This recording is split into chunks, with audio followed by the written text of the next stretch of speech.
3 مہینے کا ہو 4 مہینے کا ہو، یہ ہے پلانٹ کنگڈم کا، وہ ہے سائیکل انسانی۔ اب فرمائی ٹیپ کی بات جو ہے وَفِي الْآخِرَةِ عَذَابٌ شَدِيدٌ وَمَغْفِرَةٌ مِّنَ اللَّهِ۔ دیکھو دنیا کی زندگی تو ان سٹیجز سے ہو کر گزری جانی، جو پیدا ہوا ہے اس پر بڑھاپا بھی آئے گا، موت، کل نفس ذائقۃ الموت، سورہ آل عمران کی 185ویں آیت کا پہلا جملہ۔ ہر انسان کو جو پیدا ہوا موت آ گئی۔ اب یہ ہے کہ وہ کہیں آپ نے محل میں گزار لی زندگی، کسی کٹیا میں گزار لی زندگی، کسی کی فٹ پاتھ پر گزر گئی زندگی گزر جاتی ہے، گزرتی ہے، اور ان 5 سٹیجز میں سے ہو کر گزرتی ہے۔ آپ گندی گلیوں میں بچوں کو کھیلتے ہوئے دیکھتے ہیں، وہ بھی کھیل رہے ہوتے ہیں، نالیوں کے پانی کے اندر کھیل رہے ہوتے ہیں، ان کا بھی کھیل ہے، گندے جوڑ میں کھیل رہے ہوتے ہیں۔ وہ تو ہے زندگی کی وہ سٹیج جو ہے کھیل کی ہے۔ کسی کے پاس بڑے قیمتی کھلونے ہیں، ان سے کھیل رہا ہے، کوئی اس طرح گلی ڈنڈا کھیل رہا ہے یا کچھ اور کھیل رہا ہے، لیکن وہ 5 سٹیجز تو آئیں گی۔ اعلموا انما الحیات الدنیا لعب ولہو وزینۃ وتفاخر بینکم وتکاثر فی الاموال والاولاد کمثل غیث اعجب الکفار نباتہ ثم یہیج فتراہ مصفرا ثم یکون حطاما وفی الآخرۃ عذاب شدید ومغفرۃ من اللہ ورضوان۔ آخرت میں جا کر یہ بائیفرکیشن ہو جانا، یا تو شدید عذاب اور یا اللہ کی مغفرت اور رضا۔ Now the choice is yours، اما شاکرا و اما کفورا، فیصلہ تم خود کرو۔ وما الحیات الدنیا الا متاع الغرور، یہاں بھی آخری الفاظ وہ ہے کہ دنیا کی زندگی دھوکے کے سوا کچھ نہیں۔ کیوں؟ اگر تو دنیا کی زندگی میں گم ہو گئے، جیسے کہ اقبال نے کہا ہے کہ کافر کی یہ پہچان کے آفاق میں گم ہے، اور مومن کی یہ پہچان کے گم اس میں ہے آفاق۔ دنیا میں رہو، طالب دنیا نہ بنو، طالب عقبہ، طالب آخرت۔ دنیا میں رہو، برتو، استعمال کرو، تمہارے لیے پیدا کیا گیا، بھائی برتو، متاع ہے، برتنے کی شے ہے، ہاں حلال اور حرام کی پابندیاں سامنے رکھو، باقی برتو۔ مطلوب یہ نہیں، مقصود یہ نہیں، مطلوب آخرہ ہو۔ انما الدنیا خلقت لکم وانتم خلقتم للآخرہ۔ منزل وہ رہے، مستحضر رہے، سامنے رہے کہ میں تو اجنبی ہوں، یہاں یہ میرا وطن نہیں ہے۔ الدنیا سجن المومن و جنت الکافر، جیسے کسی پرندے کو کسی پنجرے میں بند کر دیا گیا ہو، اس طرح ہمیں اس دنیا میں بھیج دیا گیا، اللہ کی مرضی ہے، اس نے بھیجا ہے۔ جب تک وہ چاہتا ہم رہیں گے یہاں، لیکن ہمارا دل یہاں نہیں لگے گا۔ بازار سے گزرا ہوں، خریدار نہیں ہوں، طالب ہوں، تب تو یہ کوئی دھوکے کا سودا نہیں، وطن نہیں، بالکل نہیں۔ حضور نے خود فرمایا مجھے تمہاری دنیا میں سے فلاں فلاں چیزیں بہت پسند ہیں، اور کس قدر ریئلسٹک ہیں۔ آپ نے عورتوں کے بارے میں فرمایا مجھے اس دنیا سے پسند ہے عورت، کوئی تصنع اور کوئی بھی تکلف اور کوئی خلاف فطرت بات نہیں کی محمد رسول اللہ صلی اللہ علیہ وسلم۔ آنکھوں کی ٹھنڈک میری نماز میں ہے، مجھے خوشبو پسند ہے، عورت کی طرف بھی آپ کا رجحان تھا۔ قرآن مجید میں آتا ہے اے نبی اب کوئی اور نکاح آپ نہیں کریں گے، وَلَوْ أَعْجَبَتْكَ حُسْنُهُنَّ، چاہے ان کا حسن جو ہے وہ آپ کو اچھا لگے، اب اجازت نہیں ہے مزید، بس فل سٹاپ، جتنے نکاح ہو چکے ہو چکے۔ تو یہ دنیا کو حضور نے صلی اللہ علیہ وسلم دنیا پر سوار رہو، دنیا کو اپنے اوپر سوار نہ ہونے دو، بس بات صرف کافر کی یہ پہچان کہ آفاق میں گم۔ اسی لیے سورہ کہف کا ایک مرکزی مضمون ہے، پہلے رکوع میں بات آتی ہے انا جعلنا ما علی الارض زینۃ لها لنبلوہم ایہم احسن عملا۔ ہم نے اس دنیا پر جو کچھ ہے، یہ اسکائی اسکریپرز بن گئے ہمارے زمانے میں، اور یہ شاندار بلڈنگز ہیں، اور یہ کچھ ہے، ہم نے زینت اور زیبائش اور آرائش بنا دیا ہے تاکہ آزمائیں، انہی کے حسن کے شکار ہو جاتے ہو اور ان کے پرستار بن کر رہ جاتے ہو۔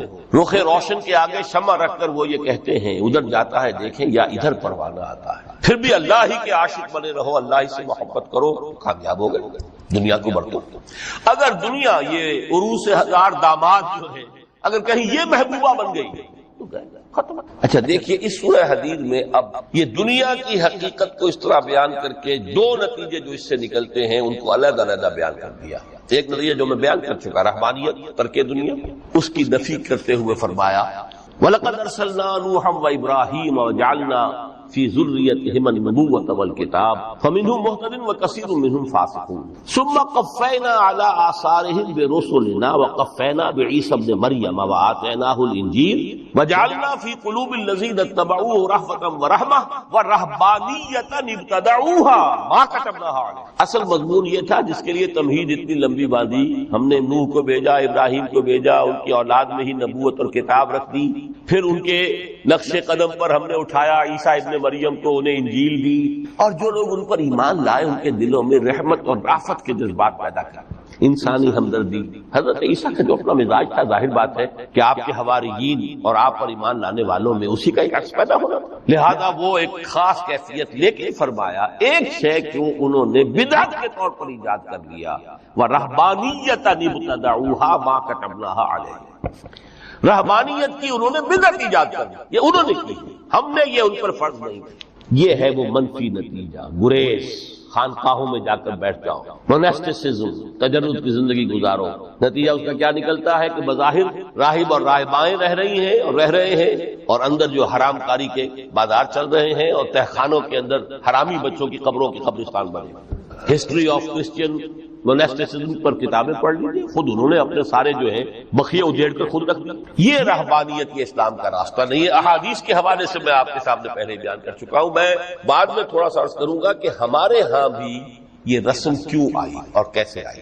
الحمدللہ اس درجے میں نہیں آئی جس درجے میں کہ کرسچینٹی میں آئی ہے، الحمدللہ ثم الحمدللہ، لیکن کسی درجے میں اگر آئی ہے تو کیوں آئی ہے یہ میں بعد میں عرض کروں گا. لیکن اس کا مل حیات دنیا الا متاع الغرور کا دوسرا نتیجہ کیا ہے؟ پہلا نتیجہ تھا گریز کا، پسپائی کا، فرار کا، معاشرے سے نکل بھاگنے کا، تاکہ معاشرے میں اشرار کھل کھیلے جو چاہے. ایک راستہ یہ ہے، ترک دنیا کے معنی ہیں ترک لذات، آسائشوں کو ترک کرنا، سختیاں جھیلنا. کس لیے؟ تاکہ دنیا سے ظلم کا خاتمہ، باطل کا تختہ الٹ دیا جائے، ظلم کا استیصال. ظاہر بات ہے ظالم آسانی سے ظلم نہیں چھوڑے گا. ایکسپلائٹر وعد و نصیحت سے اپنے ایکسپلائٹیشن سے باز نہیں آئے. شاذ ہوتے ہیں اس طبقے کے اندر بھی یقیناً کچھ سلیم الفطرت لوگ ہوتے ہیں، جیسے طبقہ اشرافیہ سے تھے حضرت ابو بکر رضی اللہ تعالیٰ عنہ. سلیم الفطرت انسان تھے، وہ کوئی غلاموں کے طبقے سے نہیں تھے، کوئی فقراء کے مساکین کے طبقے میں سے نہیں تھے، اونچے طبقے میں سے. عشرہ مبشرہ اکثر و بیشتر اس طبقے سے تھے. لیکن بائی اینڈ لارج وہ جو طبقہ ہوتا ہے، یا تو وہ اپنے جبر اور استبداد کا تخت جو ہے جما کر بیٹھا ہوا لوگوں کی گردنوں کے اوپر، پولیٹیکل ریپریشن ہے، یا اکنامک ایکسپلائٹیشن ہے، استحصال.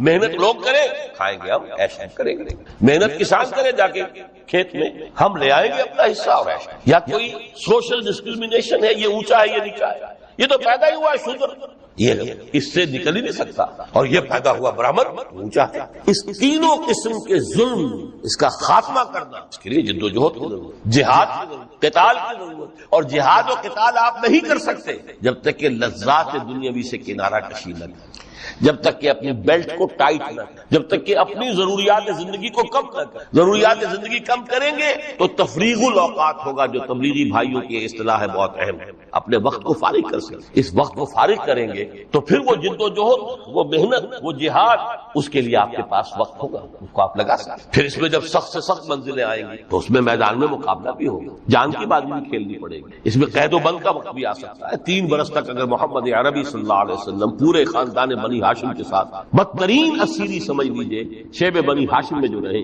یہاں تو اسیروں کو آپ راشن تو دیتے، کھانا تو دیتے، وہاں تو اصل جو ہے وہ تو دونوں طرف سے گھاٹی کا منہ بند کر دیا گیا تھا، سیل تھی کہ کوئی شے جو ہے وہ جانے نہ پائے. 3 برس، جس میں کہ وہ وقت بھی آیا ہے کہ سوکھے ہوئے چمڑے ابال کر ان کا پانی جو ہے بلکتے ہوئے بچے، پھول جیسے بچے بنی ہاشم، ان کی حلق میں ٹپکایا گیا ہے. اور کچھ تھے لوگ حکیم بن حزام جیسے رضی اللہ تعالیٰ عنہ، بعد میں ایمان بھی لے آئے. حضرت خدیجہ رضی اللہ تعالیٰ عنہ کے چونکہ وہ قریبی رشتہ دار تھے، وہ پہاڑ کو کراس کر کے چوٹی پر سے اتر کر کچھ کبھی کبھی کھانے پینے کی چیز پہنچا دیتے تھے. یہ سارے مراحل آئے. یہ جو ہے یہ مثبت ہے. ترک دنیا وہ نہیں. ترک دنیا سے مراد دنیا کی لذتوں سے، دنیا کی آسائشوں سے، ان سے آدمی اپنے آپ کو پیچھے ہٹائے، ان کو چھوڑے، ان کو ترک کرے، تاکہ اپنا وقت، اپنا مال، اپنی صلاحیتیں صرف کر سکے. کس کام کے لیے؟ اب اس کے لیے دیکھیے آیت نمبر 25 ہے یہ سورہ حدید کی. لقد ارسلنا رسلنا بالبینات، ہم نے اپنے رسولوں کو بھیجا واضح چیزوں کے ساتھ.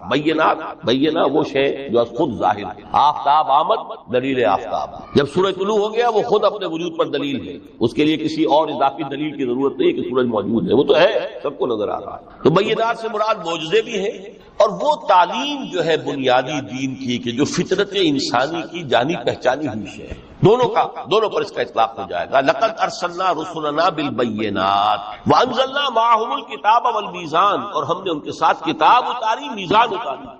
یہ سب کچھ کس لیے کیا؟ لیقوم الناس بالقسط، تاکہ لوگ عدل پر قائم ہوں. یہ ہے سول آبجیکٹو. یہ نہیں بس ہماری کتاب پڑھ لیا کرے، ختم قرآن ہو گیا، اللہ اللہ دعا مانگ لی، چھٹی.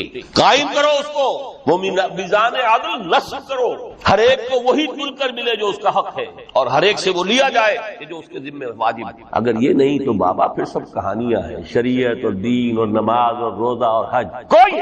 اچھی طرح سن لیجیے میری بات. قرآن مجید میں کہلوایا گیا حضور سے، قل یا اہل الکتاب لستم علی شیء حتی تقیموا التوراۃ والانجیل وما انزل الیکم من ربکم. اے نبی ان سے کہہ دیجیے کتاب والوں تمہاری کوئی حیثیت ہی نہیں، ہماری نگاہوں میں تمہارا کوئی مقام ہی نہیں جب تک کہ تم قائم نہیں کرتے تورات کو اور انجیل کو اور جو کچھ کے نازل کیا گیا تمہاری طرف، تمہارے رب کی طرف. قائم کرو، پھر آؤ ہم سے بات کرو، ہم سے دعا کرو، ورنہ دفع ہو. nothing doing.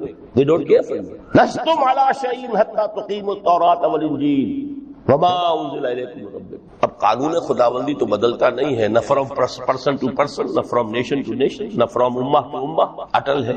ولن تجد لسنت اللہ تبدیلا ولن تجد لسنت اللہ تحویلا. سنت اللہ تو ایک ہے. اب اس آیت کو ذرا پڑھیے، قل یا اہل القرآن لستم علی شیء حتی تقیموا القرآن وما انزل الیکم من ربکم. کہہ دو اے محمد کہ اے قرآن والو تمہاری کوئی حیثیت نہیں ہے ہمارے ساتھ جب تک کہ تم قرآن کو قائم پڑھ لو اور اس کے قرات کے مقابلے منعقد کرا لو اور سونے کے تاروں سے اسے لکھ لو اور اس کو جو چاہو کر لو. کوئی حیثیت نہیں. قائم کرو اس قرآن، اس کے نظام کو، اس کے قانون کو، جو حضرت ابوبکر نے فرمایا تھا پہلا خطبہ جو دیا ہے آپ بیعت خلافت کے بعد، تم میں ہر قوی میرے نزدیک ضعیف ہوگا جب تک کہ اس سے حق وصول نہ کرے، اور ہر ضعیف قوی ہوگا جب تک کہ اسے اس کا حق دلا. سورہ شورى میں حضور سے کہلوایا گیا، قل وامرت لاعدل بینکم، مجھے یہ حکم ہوا ہے کہ میں تمہارے مابین عدل قائم کروں. میں واعظ بن کر نہیں آیا، میں بدھ مت کے بھکشو بنانے کے لیے نہیں آیا.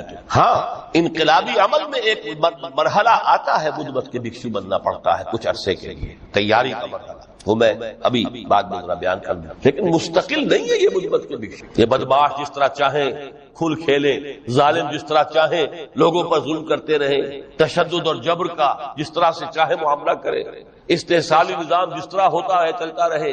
شاہ ولی اللہ دہلوی رحمۃ اللہ علیہ کے الفاظ میں، انسانوں کی عظیم اکثریت ڈھور ڈنگر بن جائے، صبح سے لے کے شام تک کمر توڑ دینے والی مشقت کے بعد بمشکل 2 وقت کی روٹی ملتی ہو، اس کا کبھی خیال سے اللہ کا آئے گا؟ کبھی اللہ سے لو لگا سکے گا؟ دنیا نے تیری یاد سے بیگانہ کر دیا تو اس سے بھی دل فریب ہے غم روزگار کے. اس لیے حضور نے فرمایا قاد الفقر ان یکون کفرا، یہ فقر جو ہے یہ تو انسان کو کفر تک پہنچاتا ہے. عدل قائم کرو. تو دیکھیے یہ آیت انتہائی گمبھیر آیت ہے قرآن مجید کی سورہ حدید کی. جس طرح وہ آیت متاع الغرور والی جس شان کے ساتھ سورہ حدید میں آئی ہے، اعلموا انما الحیات الدنیا لعب ولہو وزینۃ وتفاخر بینکم وتکاثر فی الاموال والاولاد کمثل غیث اعجب الکفار نباتہ ثم یہیج فتراہ مصفرا ثم یکون حطاما وفی الآخرۃ عذاب شدید ومغفرۃ من اللہ ورضوان وما الحیات الدنیا الا متاع الغرور. لیکن اس کا نتیجہ کیا نکلنا چاہیے؟ لقد ارسلنا رسلنا بالبینات وانزلنا معهم الکتاب والمیزان لیقوم الناس بالقسط. Now prepare for the shock. میرے نزدیک میرے علم کی حد تک شاید دنیا کی کوئی انقلابی کتاب نہ ہو جس نے اس قدر عریاں طور پر کھل کر یہ کہا ہو کہ ظالموں کی سرکوبی کرو، کچلو ان کے ساتھ. وانزلنا الحدید، ہم نے لوہا بھی اتارا ہے. ایک وقت آتا ہے ظلم نہیں ختم ہوتا جب تک کہ لوہے کی طاقت ہاتھ میں نہ آئے. انزلنا الحدید، ہم نے صرف کتاب ہی نہیں اتاری ہے، لوہا بھی اتارا ہے. فیہ باس شدید، اس میں جنگ کی صلاحیت. ومنافع للناس، لوگوں کے لیے کچھ اور منفعتیں بھی ہیں، کوئی توا پرات چمٹا یہ بھی بنا لو، ٹھیک ہے، لیکن اصلا یہ اسلحہ کا.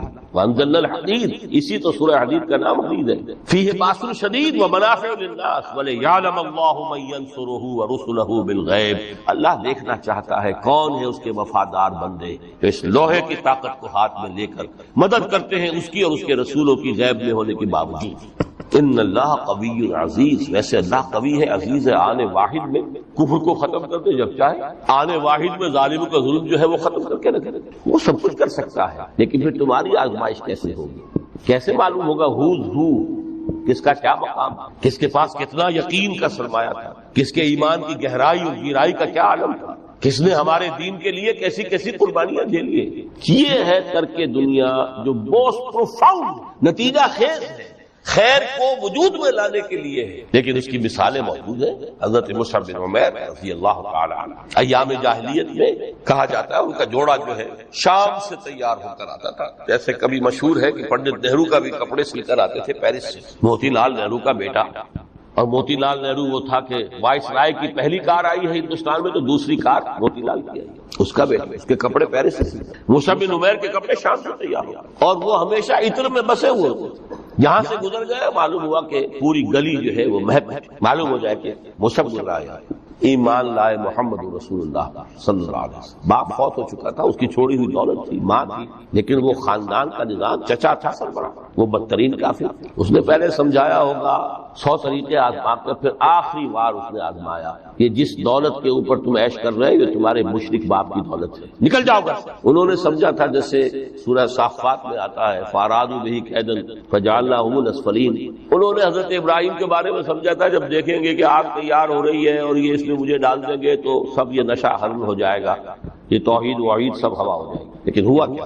بے خطر کود پڑا آتش نمرود میں، عقل ہے محو تماشائے لب بام، اس نے تو یہ دھمکی دی تھی کہ دن میں تارے نظر آ جائیں گے مصعب کو، ناز و نام میں پلا ہوا انسان، اسے کہہ دیا جا نکل جاؤ، اٹھ کر چلنے لگے، اس کا تیش جو ہے اور اچھا یہ کپڑے بھی اسی مشرک باپ کے ہیں، اتارو ان کو، مادر زاد برہنہ ہو کر گھر سے نکلے، مادر زاد،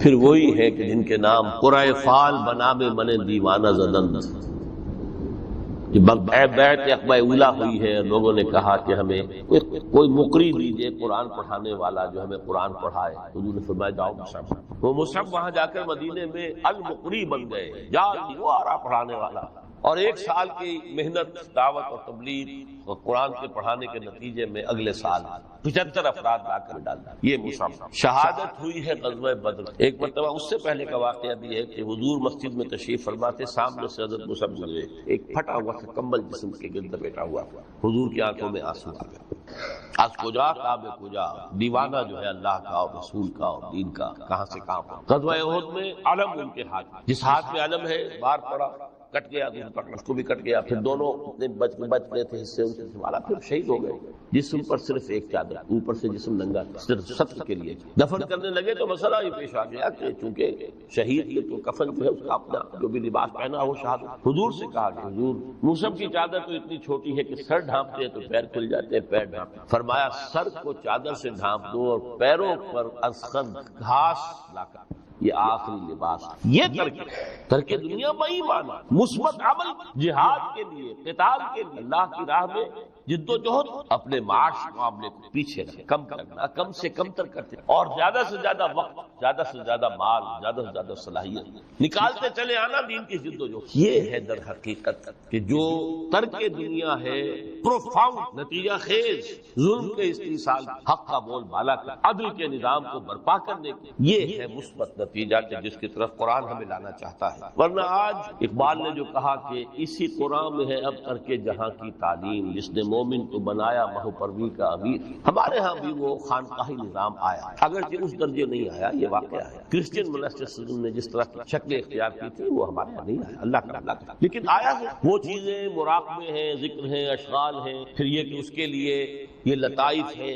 یہاں حضور نے نہیں سکھایا کہ 5 لطائف ہے، 6 لطائف ہے، ہر ایک کی کوئی روشنی علیحدہ ہے، کوئی نیلی ہے، کوئی پیلی ہے، ٹھیک ہے، میں یہ نہیں کہتا کہ نہیں ہے، آکلٹ سائنسز کی اپنی ایک حقیقت ہے، لیکن ہمیں اس سے روکو، یہ چیزیں ہمارے ہاں کیوں ہیں؟ یہ ہے اصل میں کچھ لوگ جو اس پورے تصوف کے سلسلے کو کہہ دیتے ہیں کہ یہ ہے ہی خلاف اسلام اور یہ غلط ہے اور یہ بالکل ایک نیا دین ہے، نہیں، یہ بات پوری ہمدردی کے ساتھ سمجھنا چاہیے کہ یہ کیوں آیا۔ دیکھیے اصل جو سلوک محمدی تھا صلی اللہ علیہ وسلم، جو تصوف محمدی وہ تو یہ تھا، جہاد، دعوت، جہاد، دین کا غلبہ، تن من دھن لگا دو، اسی میں ترک دنیا بھی آ گیا، اس لیے فرمایا لا رہبانیت فی الاسلام الا جہاد باللہ، اسلام کی رہبانیت یہ جہاد فی سبیل اللہ ہے، آخر لذتیں چھوڑنی پڑتی، گھروں کی آسائشیں چھوڑیں گے تبھی تو جائیں گے میدان میں آئیں گے۔ اس حوالے سے جب خلافت راشدہ کا نظام ختم اور اب ایک ملوکیت کے دور کا آغاز، 3-4 اٹمپٹس ہوئی ہیں اس کو ٹھیک کرنے، حضرت حسین ابن علی رضی اللہ تعالیٰ عنہ میدان میں آئے، شہید ہو گئے، دنیاوی اعتبار سے ناکام ہو، عبداللہ ابن زبیر آئے رضی اللہ تعالیٰ عنہ، کچھ تھوڑی سی کامیابی ہوئی، سسٹین نہیں کر سکے، وہ بھی شہید کر دیے، پھر حضرت زید آئے، پھر نفس زکیہ آئے، کوئی کوشش کا نہیں. اس نتیجے پر پہنچ گئے کہ یہ تو اب جو حکومت کی چھت ہے یہ تو ہے، اس کو تو اب ہم نہیں ہٹا سکتے.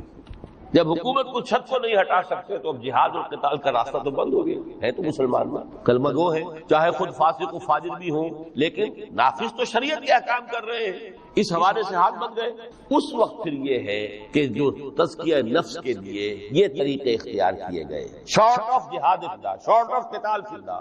یوں سمجھیے کہ اگر کوئی درخت جو ہے یہاں پر آپ اس کو اگائیں تو چھت تک تو وہ جائے گا، لیکن چھت کے اوپر چھت کو پھاڑ نہیں سکتا، وہ پھر مڑ جائے گا. یہ ڈیفلیکشن ہوئی ہے ہمارے ہاں، جس سے کہ یہ خانقاہی نظام. کچھ خیر تو لوگوں کو سکھاتے رہو، کچھ تزکیہ نفس کی تعلیم تو دیتے رہو، اور ان میں پھر یہ ہے کہ مشرق اور مغرب سے آنے والے نظریات اور طریقے جو ہیں وہ بھی شامل. ہندوستانی جو تصوف کے مختلف یہاں پر معاملات تھے، اور ادھر سے یونانی اور نیو پلیٹونک وہ نظریات آ گئے. لیکن آج کا دور دو اعتبارات سے بہت مختلف. اب پھر ضرورت ہے سلوک محمدی. کیوں؟ اگرچہ حکومت مسلمانوں کی ہے لیکن اسلامی قانون نافذ. اس وقت یہ تھا کہ حکومت مسلمانوں کی تھی، اگرچہ وہ اس معنی میں آئیڈیل اسلامی حکومت نہیں تھی کہ امرہم شورا بینہم، مسلمانوں نے منتخب کیا ہوتا، نہیں. وہ ایک موروثی نظام چل پڑا، ایک قبیلے کی عصبیت جو ہے وہ اس کی پشت پناہ بن گئی، ایک نظام چل رہا ہے.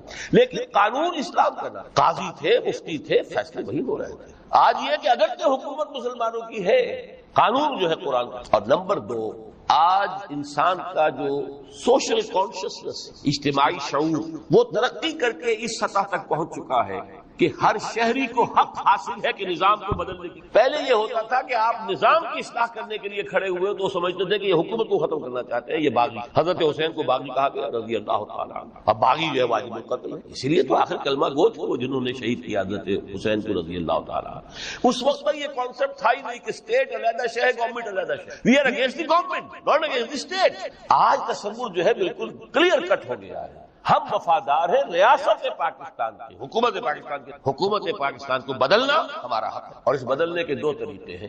یہ ایک انتخابات کا ذریعہ ہے یا پھر ایجیٹیشن، بشرطے کہ ایجیٹیشن پیسفل، توڑ پھوڑ نہ ہو، کسی کی جان اور مال اور پراپرٹی کو نقصان نہ پہنچے. خود مرنے کو تیار ہو، گولیاں چلے، جیلوں میں جائے، ایجیٹیٹ کریں.